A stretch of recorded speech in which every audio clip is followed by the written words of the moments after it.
Hello friends, हाजिर हैं एक और नई वीडियो के साथ में। तो हम तीसरा स्कंद लेकर चल रहे श्रीमद् भागवतम महापुराण का सृष्टि की उत्पत्ति। तीसरे स्कंद में सृष्टि की उत्पत्ति, भगवान के विराट स्वरूप, ब्रह्मा जी की रचना प्रक्रिया, कपिल मुनि के उपदेश और देवहूति की कथा का वर्णन मिलता है। इसमें बताया गया है कि यह सारा संसार भगवान की माया से उत्पन्न हुआ और उनकी कृपा से ही इसका पालन होता है।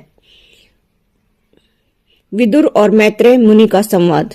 विदुर जी, जो धृतराष्ट्र के छोटे भाई थे, महाभारत युद्ध के बाद तीर्थ यात्रा पर निकले।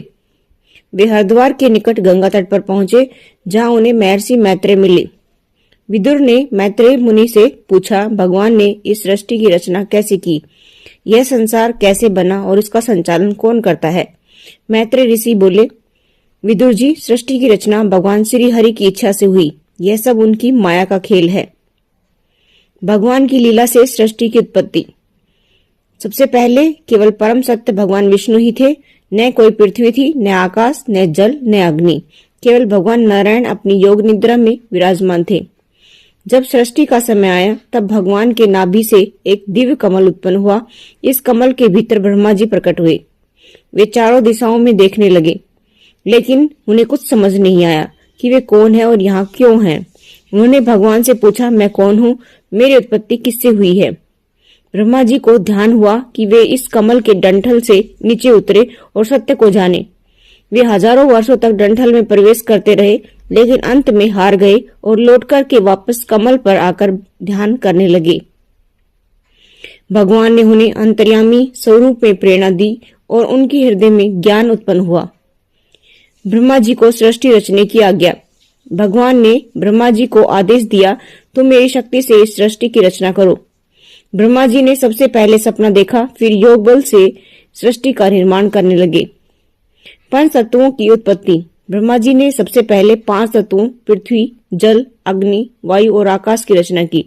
फिर इनसे महान तत्व, महतत्व, अहंकार और इंद्रियों का निर्माण हुआ। ब्रह्मा जी ने सत्वगुण, रजोगुण और तमोगुण के आधार पर विभिन्न जीवों की उत्पत्ति की। ब्रह्मा जी की मन से उत्पन्न संतानें।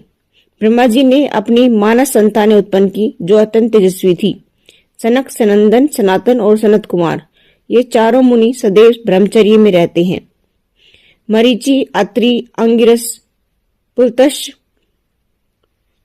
पुलह, क्रतु, वशिष्ठ, भृगु और नारद, ये नव ऋषि कहलाए।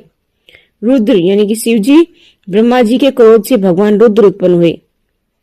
मनु और शत्रुपा। सृष्टि को आगे बढ़ाने के लिए ब्रह्मा जी ने मनु और शत्रुपा को जन्म दिया। मनु और शत्रुपा से मानव जाति की उत्पत्ति हुई।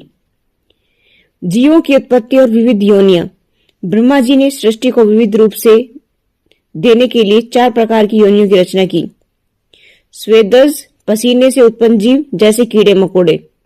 अंडज, अंडे से उत्पन्न जीव जैसे पक्षी और सरीसृप।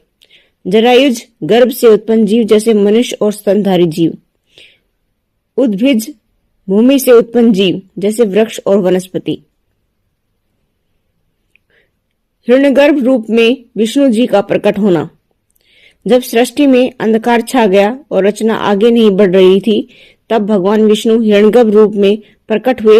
उन्होंने ब्रह्मा जी को बल और शक्ति दी, जिससे वे सृष्टि को आगे बढ़ा सकें। ब्रह्मा जी ने पूछा, भगवान आप कौन हैं? भगवान बोले, मैं ही सृष्टि का कारण हूँ। यह संसार मेरी लीला मात्र है। ब्रह्मा जी, तुम केवल माध्यम हो, असली सृष्टिकर्ता मैं हूँ। असुरों और देवताओं की उत्पत्ति। ब्रह्मा जी ने देवताओं और असुरों की उत्पत्ति की। देवता सत्वगुण से उत्पन्न हुए, जो धर्म और सदाचार के प्रतीक हैं। असुर तमोगुण से उत्पन्न हुए, जो अधर्म और भोग विलास में लिप्त रहते हैं। फिर ब्रह्मा जी ने पितरों, गंधर्वों, अप्सराओं, यक्षों और अन्य योनियों की रचना की। वराह अवतार, पृथ्वी का उद्धार। ब्रह्मा जी की रचना पूरी हो रही थी, लेकिन पृथ्वी पाताल लोक में डूब गई। तब भगवान विष्णु वराह अवतार लेकर प्रकट हुए और अपने दांतों पर पृथ्वी को उठाकर के बाहर निकाला।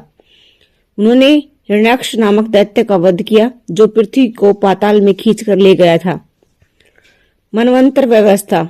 भगवान ने सृष्टि को व्यवस्थित करने के लिए 14 मनवंतरों की रचना की। प्रत्येक मनवंतर में एक नया मनु और नए देवता होते हैं। वर्तमान में हम व्यवस्थित मनु के मनवंतर में हैं। सृष्टि की उत्पत्ति का रहस्य से हमें क्या शिक्षा मिलती है? महर्षि मैत्रेय ने विदुर जी को बताया, विदुर जी, यह संसार भगवान की लीला मात्र है। जो व्यक्ति इस कथा को सुनता या सुनाता है वह ब्रह्म ज्ञान प्राप्त करता है और उसके सभी पाप नष्ट हो जाते हैं। भागवत कथा से प्राप्त होने वाले लाभ क्या क्या हैं? पापों का नाश होता है, मोक्ष की प्राप्ति होती है, भक्ति का उदय होता है, जीवन के रहस्यों की समझ आती है।